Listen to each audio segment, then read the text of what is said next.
Ini katanya yang wajar-wajar saja ya. Kalau mengkritik yang wajar-wajar, tidak usah milih kata-kata yang tajam, yang berlebihan, yang apa enggak perlu. Enggak perlu. Rasulullah SAW tidaklah fahish, tidak juga mutafahish.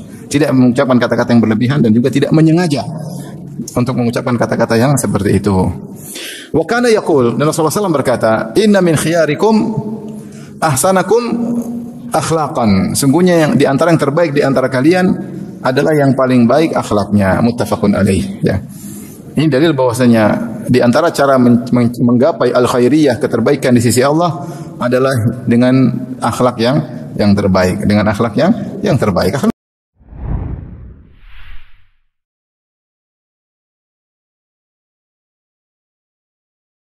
Qala, kata Abdullah bin Amr bin Al-As radhiyallahu anhuma, semoga Allah keduanya meridai dia dan juga ayahnya, lam yakun Rasulullah SAW fahishan wala mutafahishan. Rasulullah SAW bukanlah orang yang fahish. Fahish itu berbicara dengan melampaui batas. Dalam bahasa Arab disebut dengan, misalnya dikatakan khata'un fahish, yaitu kesalahan yang fatal. Dikatakan tulan fahishan, yaitu tinggi yang kalau seorang tingginya tidak maksudnya berlebihan, dikatakan ini tul yang fahish, tinggi yang tidak wajar. Tinggi yang tidak wajar disebut dengan fuhsh, yaitu sesuatu yang melampaui batas yang tidak wajar. Maksudnya Rasulullah SAW kalau berbicara, dia tidak mengucapkan kata-kata yang melampaui batas ya. Kalau marah ya marah, tapi tidak sampai berbicara terlalu berlebihan ya, terlalu berlebihan. Wala mutafahishan, dan juga tidak menyengaja untuk mengucapkan kata-kata yang seperti itu ya. Yang kalau orang dengar benar-benar nyelekit, memilih kata-kata yang benar-benar menjengkelkan, memilih gelar-gelar yang benar-benar menjatuhkan, enggak. Ya, Rasulullah SAW bicara yang wajar aja, kalau marah ada marah, tapi tidak ada perkataan yang melampaui batasnya. Sebagian orang kalau bicara perkataannya keji, melampaui batas, berlebih-lebihan. Bahkan dia mutafahish, itu dia sengaja. Yatasanna lil fuhsh, itu lil kalamil al fahish, dia sengaja untuk memilih kata-kata yang benar-benar menjengkelkan ya, sehingga dia milih kata-kata yang benar-benar menyelekit, yang menyerang, yang akhirnya menjatuhkan orang dengan luar biasa. Kita tidak usah seperti itu. Kalau bicara wajar-wajar aja. Kalau kita tegur ya tegur, kalau kita nyalahkan. Tidak perlu kita memilih kata-kata yang benar-benar menyelekit, nggak perlu. Itu bukan kebiasaan Nabi Shallallahu Alaihi Wasallam. Dan masalahnya kalau ada seorang seperti itu diikuti oleh orang-orang yang bersama dia, karena perangnya itu difotokopi oleh orang di sekitarnya. Kalau seorang sering bergaul dengan orang seperti ini, dia akan terbawa mulutnya keji ya. Misalnya kita kalau ketemu main sama orang kita kalau main sedikit-sedikit buset, kampret, misalnya main, sering ngomong kampret, buset, apalagi bullshit, sering ngomong gitu, kita ke bawah enggak? Ke bawah. Akhirnya kita nyeletuk juga seperti apa yang dia nyeletuk ya. Jangkrik apa maksudnya? Karena kita sering dengar dia ngomong seperti ke bawah ya. Kata-kata yang tidak baik didengar. Maka kalau ada orang seperti kita menghindar, karena tabiat itu perang itu ke bawah. Mau tidak mau kita ke bawah karena sering gaul sama dia, akhirnya kita ke bawah sering ngomong seperti itu ya. Kalau orang suka ngomong yang begitu-begitu, kita enggak usah lah ya. Ke bawah ya. Sedikit-sedikit ngomong enggak enak didengar, bukan kata-kata yang wajar. Bukan kata-kata yang wajar ya, yang tidak seharusnya keluar dari seorang mukmin ya. Kalau dia merasa dirinya sudah ke bawah, maka dia batasi pergaulan, karena tabiat itu menular. Oleh karenanya kalau ada seorang guru yang seperti itu, biasanya murid-murid juga seperti itu ya. Kalau gurunya sudah mulai bicara dengan kata-kata yang pedis, yang nyelekit, yang tajam, yang ini, muridnya juga sama ya. Ya, makanya dikatakan pepatah Indonesia, guru kencing berdiri, murid ngencingi guru.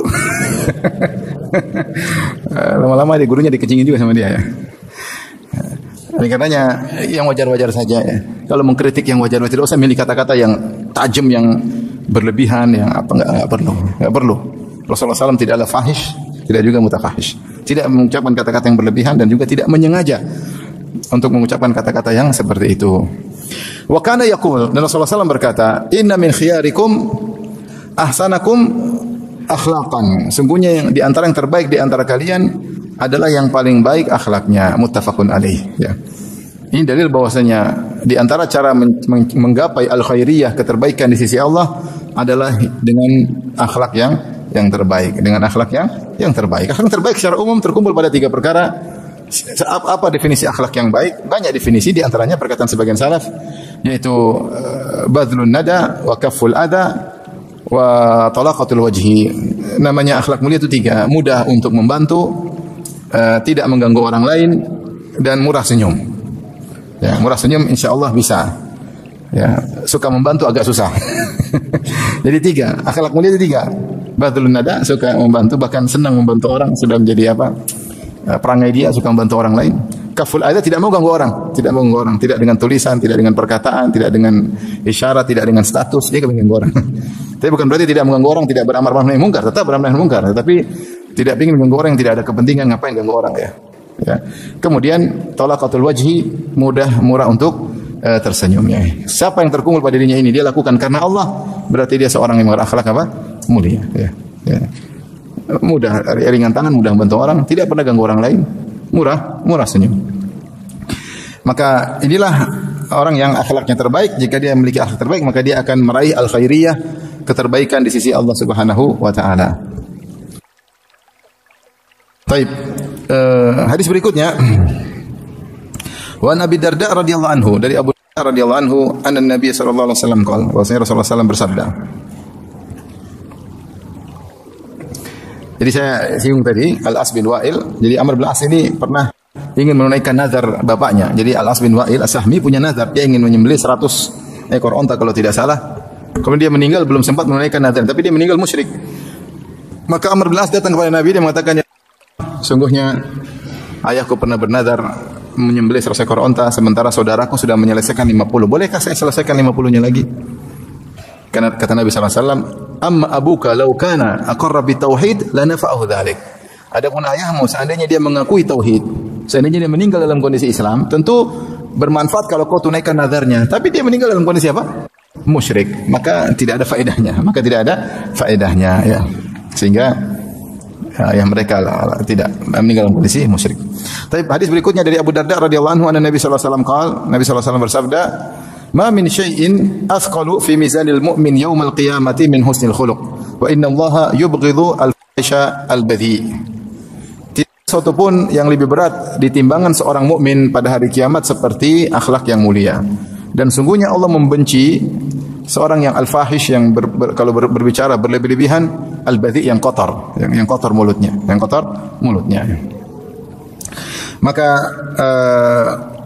hadis ini menjelaskan tentang keutamaan akhlak yang mulia. Dan kita tahu di hari kiamat kelak akan ada timbangan.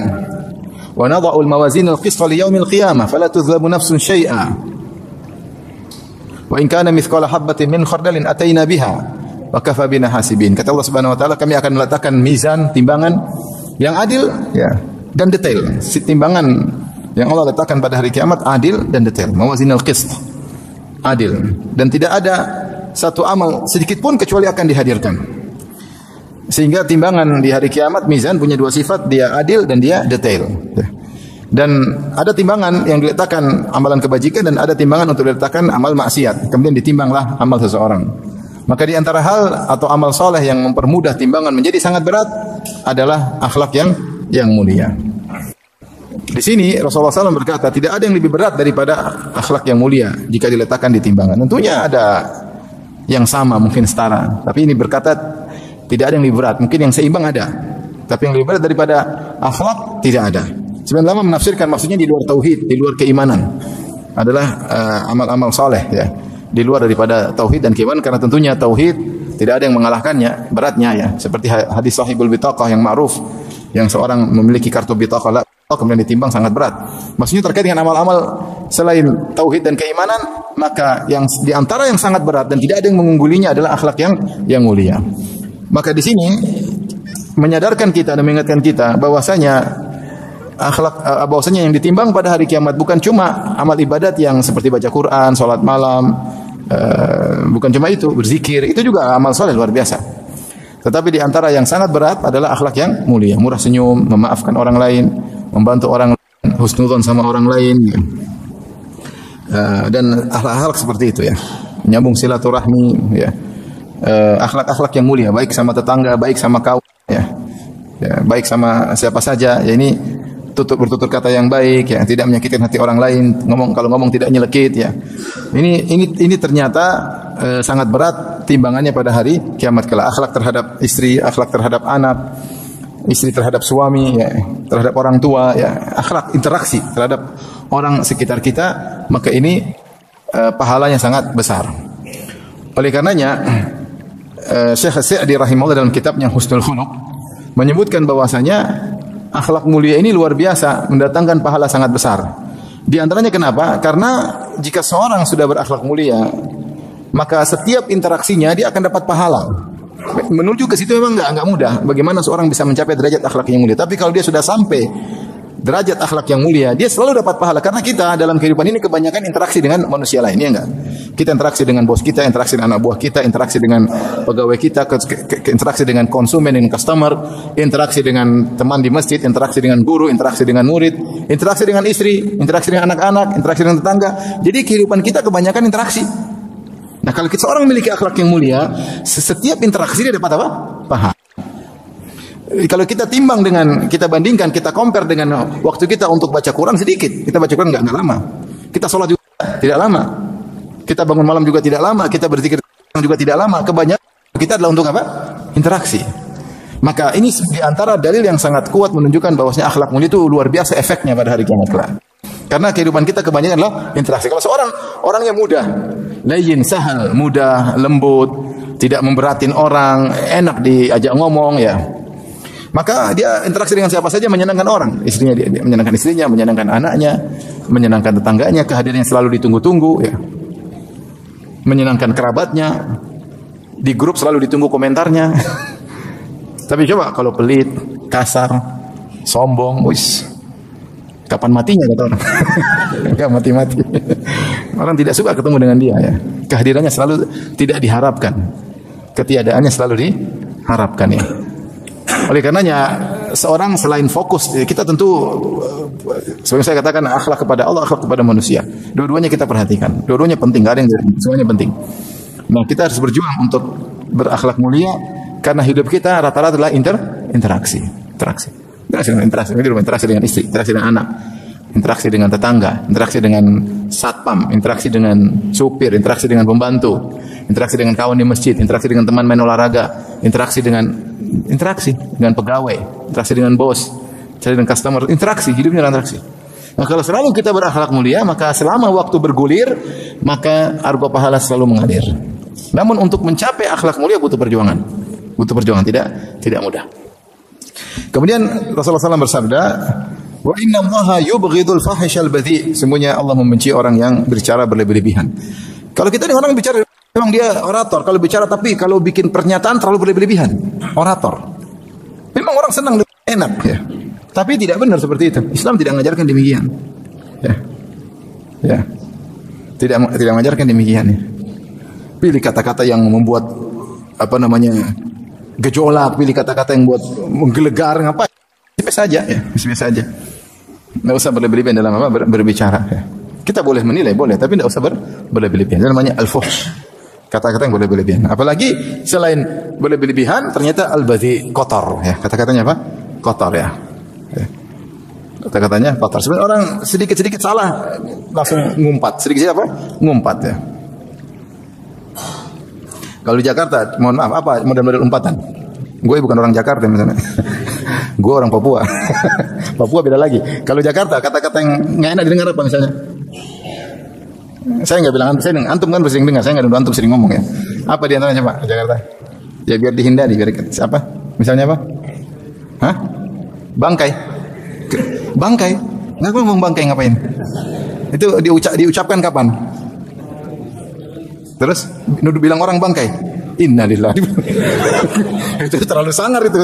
Dia bilang bangkai udah mati, berarti mati busuk, enggak benar, Mbak. Bangkai lu wis ngeri. Ada lagi selain itu? Ini saya maksudnya ini contoh berlebihan. Contoh berlebihan. Apa lagi contoh? Hah? Apa? Hewan anjing di dunia semuanya sama. Yang khusus di Jakarta. Kalau hewan anjing di dunia, saya ujung dunia semuanya sama. Ada pasti bilang anjing, babi itu jadi buruk tentunya. Ya, itu enggak boleh. Maksudnya ada kata-kata yang subhanallah yang tidak pantas dibiasakan lisan kita untuk mengucapkannya. Tapi saya kata hati-hati bergaul. Kalau kita bergaul, ucapan itu menular. Sekiranya kita dengar, kita terbawa. Baik. Hadis berikutnya. An Abi Hurairah radhiyallahu taala anhu qala, dari Abu Hurairah radhiyallahu anhu beliau berkata, su'ila Rasulullah sallallahu alaihi wasallam an aktsari ma yudkhilun nas al-jannah. Rasulullah SAW ditanya, perkara apa yang banyak memasukkan orang dalam surga? Qala taqwa wa husnul, bertakwa kepada Allah dan berakhlak mulia. Wa su'ila an aktsari ma yudkhilun nas an-nar. Rasulullah ditanya perkara apa yang paling banyak memasukkan orang dalam neraka? Kata Rasulullah SAW, al-famu wal farju, yaitu mulut dan kemaluan. Rawahu Tirmidzi wa qala haditsun hasanun sahih. Hadis riwayat At-Tirmidzi dalam jami'nya, dalam sunannya, dan beliau berkata hadis yang hasan sahih. Baik, di sini ada dua penggal. Hadis ini penggal pertama, Rasulullah ditanya tentang yang paling banyak masukkan orang dalam surga. Apa sebabnya? Maka Rasulullah berkata, taqwa Allah, bertakwa kepada Allah. Itu melakukan perintah Allah dan menjauhi larangan Allah. Ini takwa. Takwa itu anta ja'ala bainaka wa baina adzabillahi wiqayah. Engkau menjadikan ada penghalang, wiqayah itu penghalang antara engkau dengan azab Allah. Bagaimana punya penghalang agar tidak masuk neraka? Ya ayyuhalladzina amanu qu anfusakum wa ahlikum nar. Maknanya wahai orang beriman, buatlah takwa antara kalian dan keluarga kalian dari neraka. Itu jadikan penghalang antara neraka dengan dirimu dan keluargamu. Penghalang itu caranya bagaimana? Agar kita punya penghalang yang luar biasa dengan melakukan kebajikan, melakukan amal soleh dan meninggalkan kemaksiatan. Setiap amal soleh yang kita lakukan akan memperkuat takwa kita, dan setiap kemaksiatan yang kita tinggalkan akan memperkuat takwa kita. Itu penghalang. Setelah itu Rasulullah SAW menyebutkan wa husnul khuluq, dan akhlak yang mulia. Ini namanya dzikrul khas ba'dal am, penyebutan yang khusus setelah penyebutan yang umum. Kita tahu bahwasanya di antara takwa kepada Allah adalah akhlak mulia. Akhlak mulia bagian dari takwa atau bukan? Bagian dari takwa. Tidak sombong, takwa. Mudah membantu orang lain, takwa. Husnudzan sama orang, takwa. Tidak suudzon, takwa. Ya. Dermawan, takwa. Ya, ini semua akhlak mulia. Ya. Memaafkan, takwa. Ini semua adalah takwa. Tetapi Rasulullah mengkhususkan akhlak yang mulia itu, menyebutkan yang khusus setelah menyebutkan yang umum. Ini disebut dalam kaidah untuk menunjukkan pentingnya yang khusus tersebut. Seperti Allah mengatakan, innal ladzina wa amilus solihat, sungguhnya orang beriman dan beramal soleh. Kita tahu bahwasanya di antara iman, termasuk iman adalah amal soleh. Amal soleh termasuk iman atau bukan? Termasuk iman. Tetapi disebutkan amal soleh setelah iman, umum dulu baru disebut secara khusus untuk menunjukkan pentingnya yang khusus. Misalnya saya mengatakan datang para ustadz dan al-ustadz misalnya Yazid misalnya bin Jawas misalnya rahimahullah ketika beliau masih. Saya mengatakan para ustadz datang, kemudian datang Ustadz Yazid. Saya sebutkan umum dulu para ustadz, kemudian saya mengkhususkan penyebutan misalnya Ustadz Yazid. Kenapa? Karena ada keistimewaan misalnya. Jadi penyebutan khusus setelah umum menunjukkan pentingnya khusus tersebut. Ya. Seandainya Nabi mengatakan yang memasukkanlah takwa Allah sudah cukup, tapi Rasulullah kemudian menyebutkan yang spesifik lagi dari yang umum. Padahal dia bagian daripada yang umum tersebut. Namanya dzikrul khas ba'dal am. Penyebutan khusus setelah umum, yaitu husnul khuluq, menunjukkan pentingnya husnul khuluq. Di antara takwa yang penting adalah husnul khuluq. Husnul khuluq. Dan ini adalah ketakwaan yang sering dilalaikan. Banyak orang menyangka namanya takwa, yang penting amal soleh, salat, baca Quran, zikir. Padahal akhlak mulia adalah bagian dari takwa yang sangat luar biasa. Maka ini motivasi kita, ikhwan, untuk selain memperhatikan hubungan kita dengan Allah dengan hubungan yang baik, kita harus tahu hubungan kita dengan Allah baik. Hari ini baca Quran enggak? Tanya pada diri sendiri, hari ini saya baca Quran enggak? Hari ini saya salat malam enggak? Hari ini saya zikir pagi petang enggak? Tanya pada diri sendiri. Ini hubungan kita dengan Allah Subhanahu wa taala. Akhlak kita dengan Allah. Sekarang selain itu akhlak kita dengan manusia, interaksi. Ini juga salah satu sebab utama untuk masuk surga, ya. Kemudian setelah itu Rasulullah ditanya tentang penggalan kedua, apa yang paling banyak memasukkan orang dalam neraka? Rasulullah mengatakan wal farj, yaitu mulut dan kemaluan. Mulut itu lisan yang tidak terjaga. Lisan yang tidak terjaga, makanan yang kedua. Seorang hidup apa? Tidak jaga lisan, tidak jaga makanan. Cari uang yang haram. Ribut sana ribut sini, makan haram. Sampai saya bilang ada orang misalnya korupsi 1 triliun. Emang dia hidup, dia enggak makan 1 triliun, enggak makan. Dia makan 1 triliun, gimana cara makannya 1 triliun? Terlalu banyak. Tapi tamak. Tamak yang dia makan haram tidak sampai banyak sebanyak itu ya. Ya. Terus dia mati. Dia mati kemudian dihisap semuanya. Ya. Makanya jika manusia lahir tak membawa apa-apa, kemudian ketika hidup mencari apa yang dia mau, ya. Padahal yang dia manfaatkan cuma tidak semua yang dia dapatkan. Tetapi ketika dia dihisap, semua yang dia dapatkan akan dihisap, dihisap. Ya, masalahnya dia ya cari dengan cara yang haram. Maka terkait dengan mulut, ini dua hal. Hati-hati dalam berbicara. Kedua, hati-hati memasukkan sesuatu dalam mulut kita. Usahakan halal, usahakan yang halal. Kalau tidak halal, tinggalkan. Allah akan berikan jalan yang lain yang halal. Ya. Allah akan bukakan jalan yang lain yang halal. Hidup cuma sebentar, kalau tidak halal udah tinggalkan. Tidak mampu tinggalkan sekarang, usaha menuju pada meninggalkan ya sumber yang haram tersebut. Ya, cepat atau lambat terus ditinggalkan. Semakin cepat semakin baik. Dan sekarang terkadang seorang tidak mampu langsung meninggalkan. Tidak apa-apa, proses, tapi ada proses. Ya. Bukan melakukan praktek riba, kamu enggak meninggalkan riba. Nanti insya Allah Ustaz kalau sudah pensiun, itu namanya bukan. Itu bukan proses, itu namanya puas-puasin. Kita ada target tahun depan kayak 6 bulan lagi kayak ada target. Ya. Udah hidup cuma sekali. Ya. Ada rezeki ada aja. Yang penting bertakwa kepada Allah Subhanahu Wa Taala. Hati-hati juga lisan berbicara, jangan sampai salah berbicara. Karena di antara yang memasukkan banyak orang dalam neraka adalah lisan, sebagaimana perkataan Muadz ya. Inna la mu'akhadzuna bima natakallamu bih. Ya Rasulullah, apa kita akan dihukum gara-gara ucapan kita? Kata Nabi sallallahu alaihi wasallam, sakilatka ummuk ya Muadz. Fahal yakubun nasa fi nari ala wujuhim aw ala manakhirihim illa hasaidu alsinatihim. Bukankah yang menjerumuskan manusia digeret dalam neraka jahanam, digeret di atas wajahnya atau digeret atas hidungnya, tidak lain akibat ulah perbuatan lisannya, ya, dampak dari lisannya. Ini menunjukkan lisan ini sangat berbahaya. Yang kedua al-farj. Ini zaman sekarang juga al-farj luar biasa ya. Al-farj itu maksudnya zina dan seluruh mukaddimah yang menuju pada zina.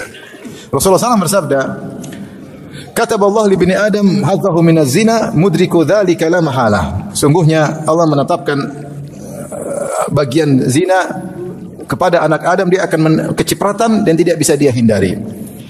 Jadi semua mukaddimah zina tidak ada yang dari kita bisa menghindari. Tapi seorang berusaha menghindarkan diri semaksimal mungkin. Rasulullah jelaskan al-ainani tazniyan wa zinahuma an-nazar.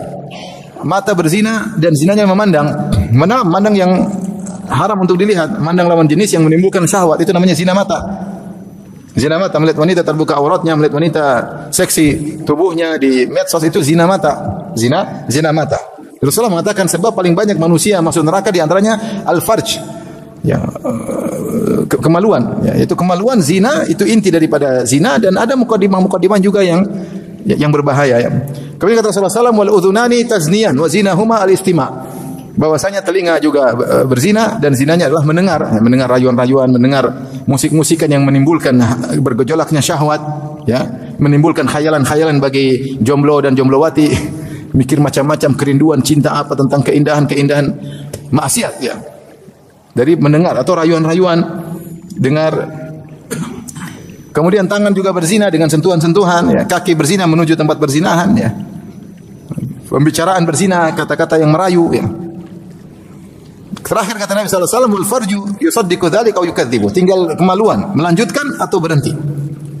Tapi tidak ada zina kecuali dimulai dengan pandangan. Tidak ada zina kecuali dimulai dengan apa? Pandangan, ya. Kulul hawadits mabda'uha minan nazar. Wa mu'dhamun nar min mustasghari syarar. Seluruh peristiwa dimulai dari pandangan. Dan api yang besar dimulai dari percikan api. Kalau seorang tundukkan pandangan, maka dia tidak terjerumus dalam zina. Jadi zina, pandangan, lirikan, pandangan pertama, pandangan kedua, cinta lokasi, kemudian cinta interlokal, kemudian akhirnya lanjut dengan pembicaraan, akhirnya melangkah, kemudian janji ketemu, akhirnya setan datang menghiasi, akhirnya. Makanya Rasulullah menamakan wanita yang pakai parfum untuk dicium lelaki wanita pezina. Ayyuma imra'atin ista'tarat famarat biqaumin liyajidu minha riha fahiya zaniyah. Wanita mana saja yang pakai parfum kemudian sengaja lewat di depan lelaki supaya mencium aroma wanginya, maka wanita pezina. Bukan dia berzina, bukan, tapi dia penyebab zina.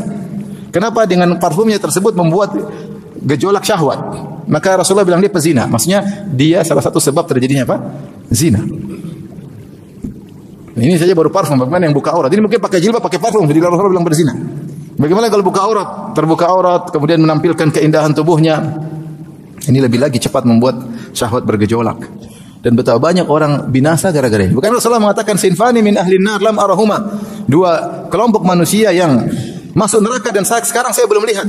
Yang satu yaitu orang-orang yang menyiksa ma'ahum asyatun ka'atnabil baqar yadribuna bihan nas. Orang-orang yang menyiksa orang dengan cemeti, dia pukul orang. Di zaman Nabi belum lihat. Tapi Nabi bilang akan ada kaum seperti ini dan mereka penghuni neraka jahanam. Yang kedua, nisaun kasiyatun ariyatun ma'ilatun mumilatun. Wanita yang berpakaian tapi telanjang. Kasiyatun ariyat, pakaian tapi telanjang. Maksudnya apa? Dia berpakaian tapi seperti telanjang. Ya, pakaiannya kekecilan. Pakaian anak SD dia pakai. Akhirnya kelihatan betisnya, kelihatan ininya, kelihatan dadanya. Anak kecil pakaiannya dipakai. Ya begitu, enggak cukup. Pakaian tapi apa? Telanjang. Atau berpakaian tapi tembus pandang. Atau berpakaian lengkap pakai jilbab tetapi kelihatan lekukan-lekukan stalagmit dan stalaktit. Semua kelihatan. Ini sama berpakaian tapi telanjang. Kata Nabi penghuni neraka jahanam. Ya, ma'ilatun mumilat. Ma'ilat dia berjalan berlenggak-lenggok. Rasulullah sebutkan ru'usuhunna ka'asnimatil bakhtil ma'ilah. Rambutnya kepalanya ada sanggul besar kemudian berlenggak-lenggok menjadi pusat perhatian. Ini contoh. Sehingga dia berjalan berlenggak-lenggok, mumilat dan membuat laki-laki terpikat kepada dia dengan gerakannya. Sekarang orang TikTok joget-joget apa segala. Jualan baju yang tampil apa? Perempuan, joget-joget. Dengan gerakan sensual ini sama seperti yang disebut oleh Nabi sallallahu alaihi wasallam. Makanya wajar jika Nabi mengatakan paling banyak bikin masuk neraka masalah kemaluan. Baik secara langsung zina maupun hal-hal yang mengantarkan kepada perzinahan. Banyak sekali. Ini zamannya orang bebas melakukan hal-hal tersebut, mengakses hal-hal tersebut sangat mudah ya. Kalau seorang waspada ya. Jadikan bahwasanya dia ikut pengajian punya pengaruh dalam hidupnya. Ya. Jangan ikut pengajian tapi kemudian dia bebas melihat, dia bebas mendengar. Saya dengar sekarang Allah alam, kemarin saya baru cerita ada aplikasi katanya cewek muncul situ, tinggal bayar berapa. Subhanallah, ini zina mata, zina semuanya. Cuma kemaluannya enggak berzina. Akhirnya dia melakukan hal yang buruk dengan lihat tampilan cewek di situ. Ada aplikasinya? Ada nggak? Ada kan? Saya jangan dengar katanya ada ya. Dan subhanallah, saya dengar juga zina murah. 300.000, 200.000, subhanallah. Semudah itu orang berzina sekarang. Semudah itu orang berzina. Tontonan yang membuat gejolak syahwat, kemudian tinggal berzina, tinggal bayar sedikit, kemudian orang mudah untuk berzina. Waliyadzubillah. Oleh karenanya hati-hati di antara ketika Nabi ditanya apa yang paling banyak masukkan manusia dalam neraka, al-famu wal farju, yaitu mulut dan kemaluan. Kemudian hadis berikutnya wa anhu dari Abu Hurairah radhiyallahu anhu qala Rasulullah sallallahu alaihi wasallam. Rasulullah sallallahu bersabda, akmalul mu'minina imanan ahsanuhum khuluqa. Kata Rasulullah SAW, orang mukmin yang paling sempurna imannya adalah yang paling baik akhlaknya. Wa khiyarukum khiyarukum linisaihim, dan sebaik-baik kalian adalah yang terbaik bagi istri-istrinya. Hadis riwayat Tirmidzi dan dia berkata hadisun hasanun sahih. Di sini juga tentang agungnya akhlak yang mulia, karena Rasulullah SAW menjadikan parameter level keimanan dengan level akhlak.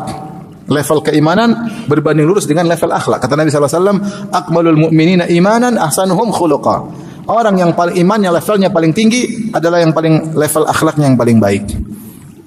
Ini merupakan dalil bahwasanya akhlak mulia sangat besar efek dalam meningkatkan keimanan seorang, dalam meningkatkan kedudukan seorang di sisi Allah Subhanahu wa taala. Maka seorang perlu berjuang agar memiliki akhlak yang mulia. Kemudian Rasulullah SAW gandengkan di antara praktek akhlak adalah akhlak terhadap istri. Kata Nabi, wa khiyarukum khiyarukum linisaihim, dan sebaik-baik kalian adalah yang terbaik bagi istrinya.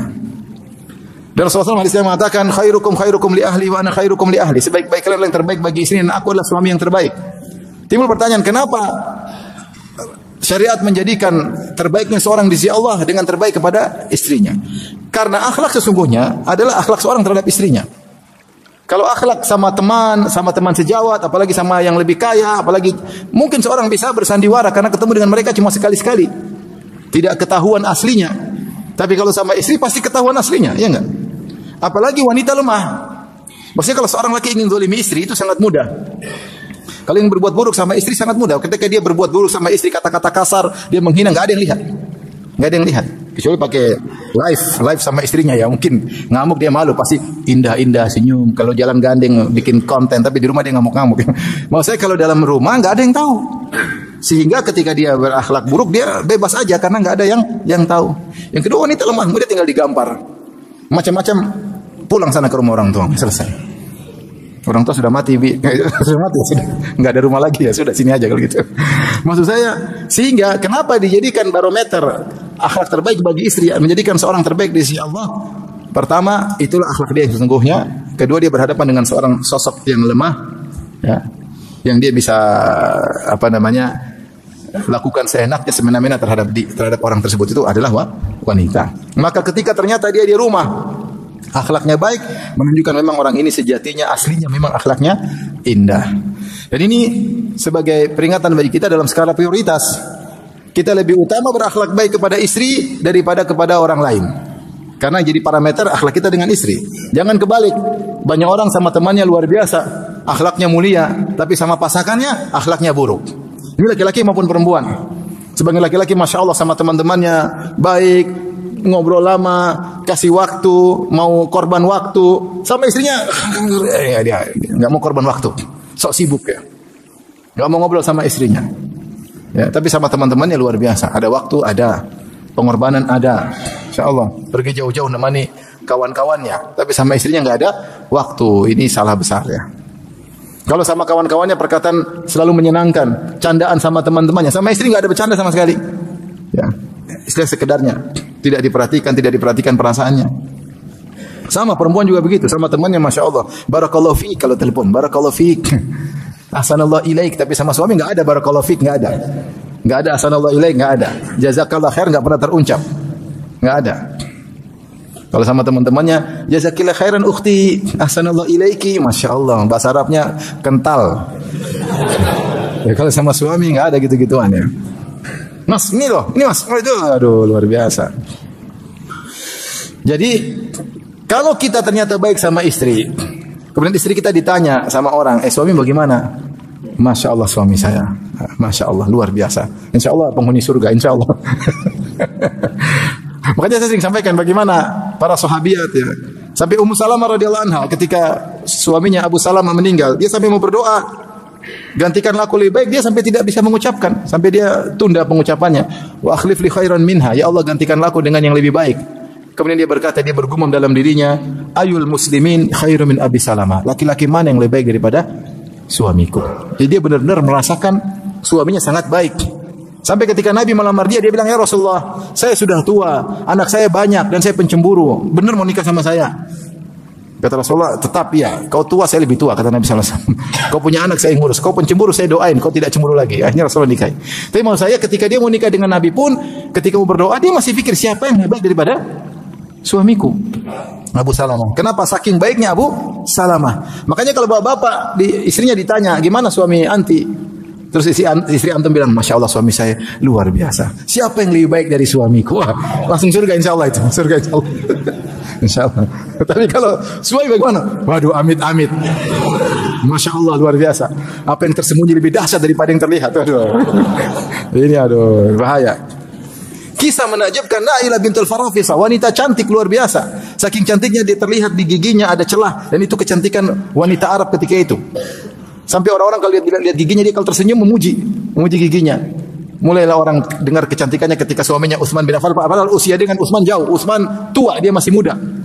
Masih remaja dinikahi Utsman. Utsman sudah tua, Utsman meninggal dunia, dibunuh di depan dia. Ketika dia mau dilamar, orang-orang mulai isu bahwasanya dia sangat cantik jelita. Maka dia ambil batu, dia pukul giginya tersebut agar tanggal. Dia bilang, cukup suamiku Utsman yang melihat indahnya gigiku. Tidak mau nikah lagi sama yang. Kenapa? Karena Utsman suami yang terbaik. Bahkan ketika menikah dengan Utsman, datang masuk ke kamar. Utsman buka sorban, ternyata botak sini. Sudah tua. Kata Utsman bin Affan, jangan khawatir wahai istriku. Apa yang ini jangan menyedihkanmu botakku ini. Sungguhnya dalam botakku ini, kepalaku ini ada yang menyenangkanmu. Artinya saya punya ilmu. Apa kata Na'ilah bintul Farafisah? Wahai suamiku, sungguhnya aku termasuk wanita suka yang lelaki botak. Luar biasa. Sudah, sampai sini saja. Insyaallah kita. Assalamualaikum warahmatullahi wabarakatuh. Sampai jumpa kembali di World Islam Channel.